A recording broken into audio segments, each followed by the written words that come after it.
So మనం ఆడే కాంపిటీషన్కి అక్షరాలు 96 రోజులు అయితే ఉన్నాయి. అక్షరాలు కాదు బాస్, నెంబర్స్. సో హలో అందరికి, ఈరోజు అయితే day 168 of prep series. Empty stomach వచ్చేసి నిన్నట్లానే సేమ్ ఉంది, ఎందుకంటే అది నిన్నటి క్లిప్ కాబట్టి. ఇప్పుడు ఎక్కడ కొట్టాలరా నిన్ను? కొట్టకుండా పని అయ్యే మార్గం లేదా? ప్రీ వర్కౌట్ మీల్ తీసుకొని మనం అయితే జిమ్కి వెళ్ళిపోయాం. ఈ రోజు మన వర్కౌట్ వచ్చేసి అసలుకైతే లెగ్, కానీ మనం అయితే వీక్ పాయింట్స్ ట్రైన్ చేస్తున్నాం. ఎందుకంటే బల్క్ లోనే మనకు కొంచెం ఎనర్జీ ఎక్కువ ఉంటుంది కాబట్టి ఫోకస్ మంచిగా చేయాలి. బల్క్ ఎండ్కి 9 days ఉన్నాయి కాబట్టి 9 days అంతా మనం వర్కౌట్ ని గ్యాంబ్లింగ్ చేసుకుందాం. మనకి వీక్ పాయింట్స్ మొత్తం ట్రైన్ చేద్దాం. సో గైస్, పోజింగ్ అయితే చెక్కుతున్నాం, రోజు పదును పెడుతున్నాం. సో ఇంకా మనం పోజింగ్ లో చాలా ఇంప్రూవ్ అవ్వాలి. కొంచెం అయితే ఫ్లో రావట్లేదు అంతే.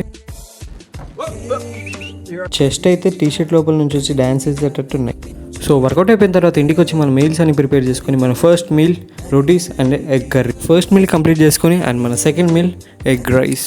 అండ్ మన సెకండ్ మీల్ కంప్లీట్ చేసుకుని మన third meal 100 grams soya. And మన థర్డ్ మీల్ కంప్లీట్ చేసుకొని మన ఫోర్త్ మీల్ వచ్చేసి ఎగ్ రైస్. మళ్ళీ మన ఫోర్త్ మీల్ కంప్లీట్ చేసుకొని మన fifth meal scrambled eggs.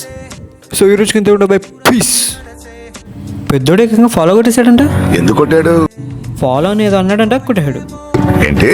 Follow ఏదో అన్నాడంట, కొట్టాడు.